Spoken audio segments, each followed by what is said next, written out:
Hi, George Diamond here again. Now, today we're continuing our look at section 4.4 in our textbook. This is the fundamental theorem of calculus, right? One of the probably the most important theorem in all of mathematics. So you got part one of the fundamental theorem and part two. In our last video, we introduced the first fundamental theorem of calculus, area under a curve.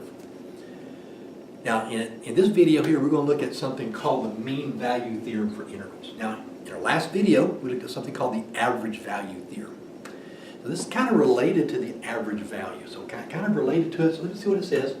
This is, once again, this is the mean value theorem for integrals. And basically what it says, this is called something called an existence theorem.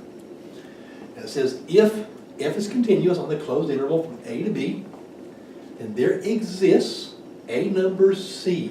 So an x value c in the closed interval from a to b such that the definite interval from a to b of your function is going to equal the function at c times b minus a.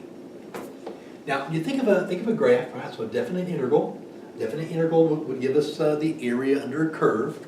So if you can imagine, here's I got a little graph here drawn. So take a look at our graph. You can see our function here.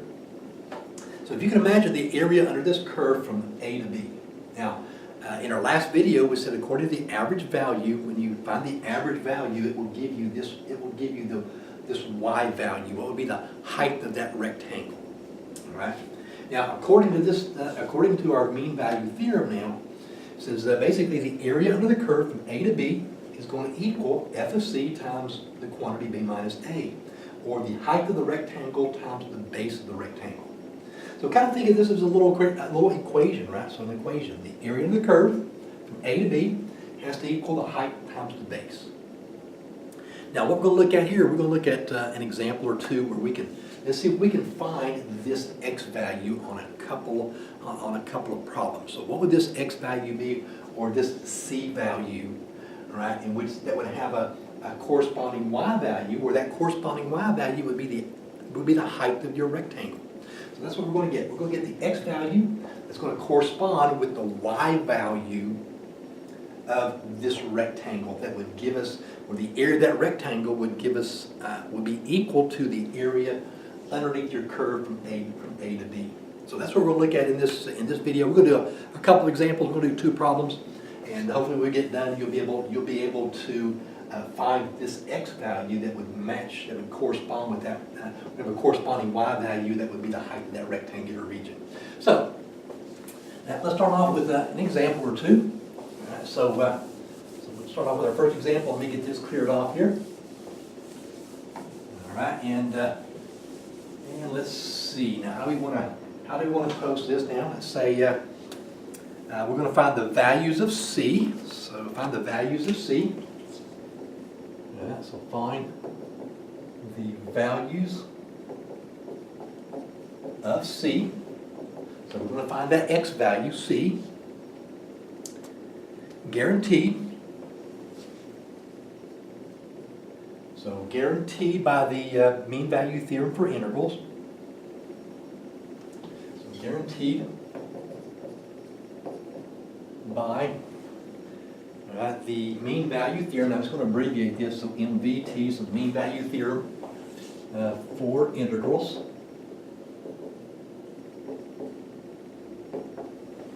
So for integrals, okay, over the given interval. So over the given interval.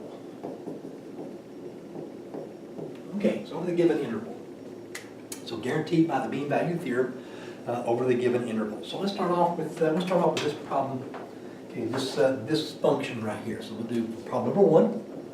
Okay, let's do f of x is equal to the square root of x. Okay, over the interval from 4 to 9. All right. Now, first thing I want you to notice, now this is a square root function. If you remember, I'm sure everybody remembers what the graph of the square root function will look like. So if you look at the graph of the square root function, it'll look something like this. So it'll look something like this. So what we're looking at here, so from the interval, over the interval from 4 to 9, so 4 here, okay, 9 here. Now, if you can imagine the area under the curve from 4 to 9, So if you can imagine the area of this region, from 4 to 9. Now what we're going to look for would be, so if you can imagine a rectangle that would have the same area as this region right here, so the area of that rectangle would look maybe something like this. Let me see if I can sketch it, so sort of like that. This out here would be the function at c, so that'll be f of c. So it has to be some point between 4 and 9. We'll call that x value c. So that's what we're trying to get here. We're trying to see if we can locate that x value, or this place on the x-axis between 4 and 9 that would correspond with the y value that would have the height of that rectangle, where the area of the rectangle has the is going to be equal to the area under the curve from 4 to 9. So this is what we're trying to find here.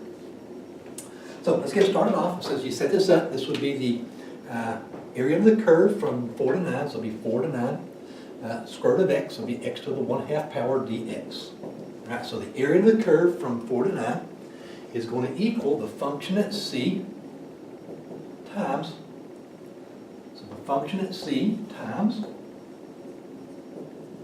9 minus 4. Now, like I said, just kind of think of this as a little equation, if you will, right? Now we know how to find the definite integrals. We've been working on this. We did this in our last video, how to find the area, how to evaluate a definite integral from 4 to 9. So you got to find your antiderivative, substitute your upper bound minus your lower bound. So we know how to get this side of the equation. All right. So as we set this up, now the function at c. Now the function is the square root of x. We're going to be, so think of the f of c as the square root of c. And we're going to see if we can get that c value times. Now 4 minus 9 is 5. Right. Now let's do the left-hand side of this equation. That's going to be the definite integral from 4 to 9. All right. So what would be the area under the curve from 4 to 9 of our square root function. So to get started, let's get the definite integral. So to evaluate the definite integral, let's find our antiderivative. So this side would be, you're going to add 1 to your exponent, divided by the exponent plus 1. This would be x to the 3/2 power divided by 3/2 from 4 to 9. And that's going to equal the square root of c times 5.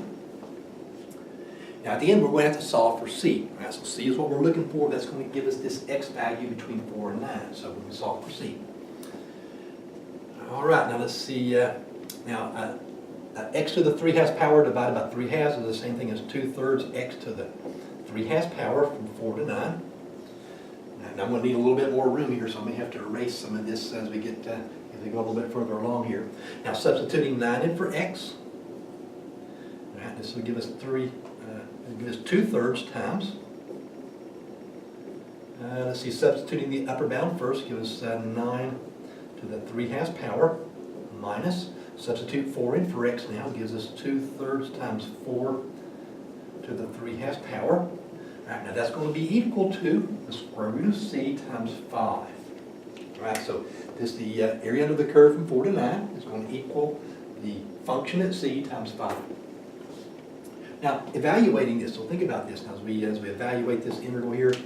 We're going to take 9 to the 3/2 power. Now, first of all, the square root of 9 is 3. 3 cubed gives you 27. 27 times 2 gives us 54. So 54 over 3 minus, let's do the other one. The square root of 4 is 2. 2 cubed is 8. 8 times 2 is 16. So it'll be 16 over 3. And that's going to equal the square root of c. So the square root of c times 5. All right, now let's see. I'm going to erase this over here. Let's see if we can erase this, and let's bring this up here. So bring this up here. Now let's see, now 54 minus 16, I believe, gives us 38. So we have 38 over 3 is equal to the square root of c times 5. Right? Now, all we're doing now, we're trying to solve for c. C is going to give us that x value, right, if you will, between 4 and 9. All right, so let's see. Now, to get rid of the 5, I'm going to just multiply both sides by 1/5. That will cancel out here. That'll give us the square root of c here. Multiply with 1/5 on the left-hand side will give us 38 over 15 equals the square root of c. And then finish solving here. We're going to square both sides. Square this side right here gives us c equals 38 squared over 15 squared. Now, 15 squared is 225. Now 38 squared, I'll have to grab my calculator here, so I'm gonna grab it. So 38 squared is about 1444, so 1,444 equals C. There you go.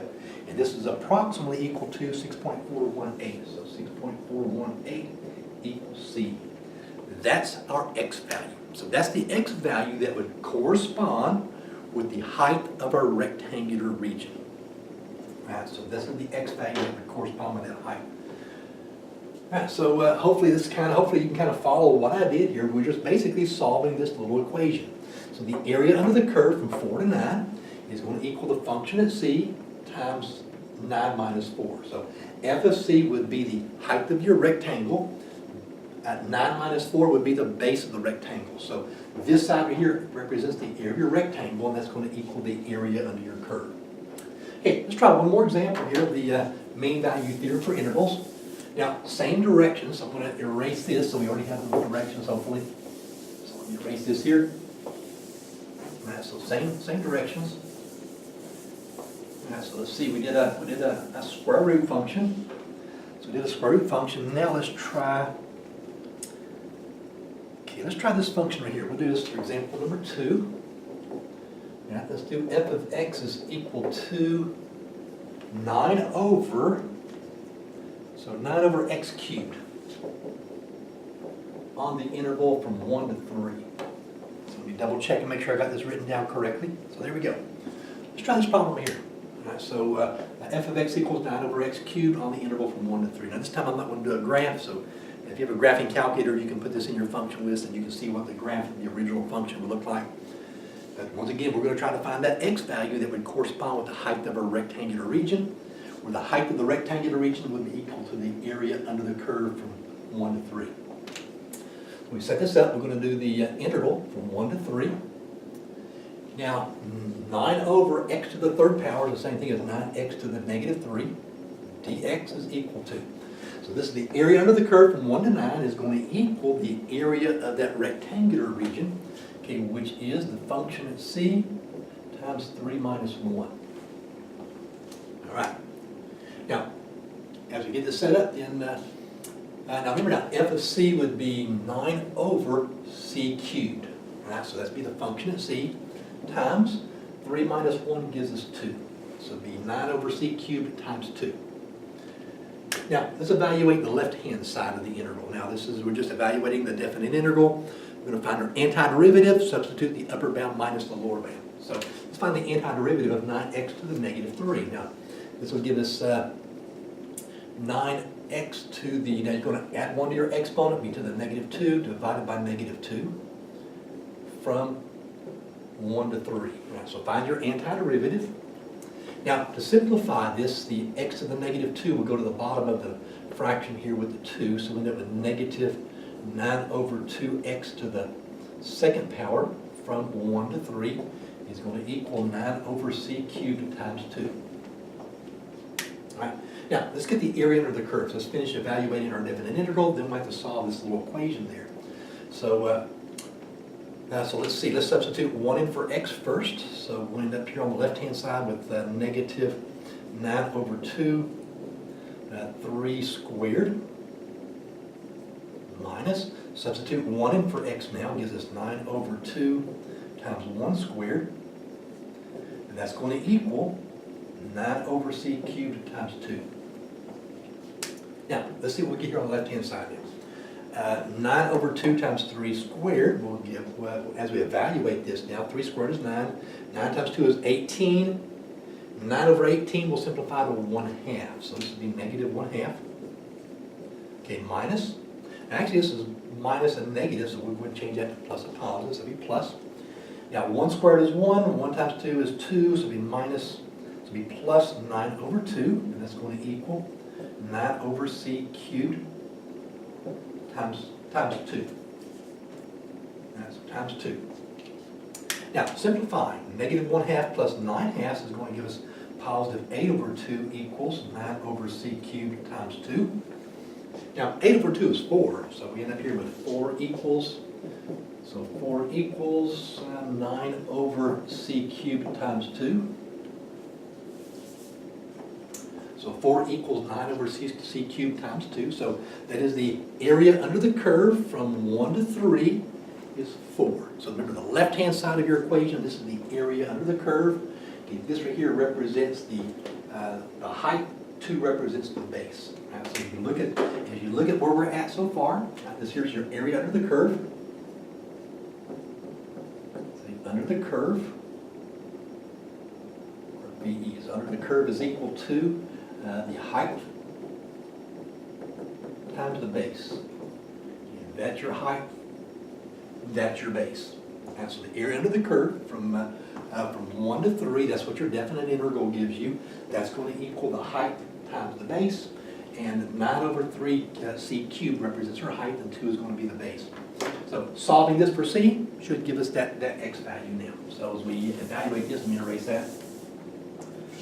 Now, solving this for c, now let's divide both sides by 2. So we'll divide this by 2. When 2 equals 9 over c cubed.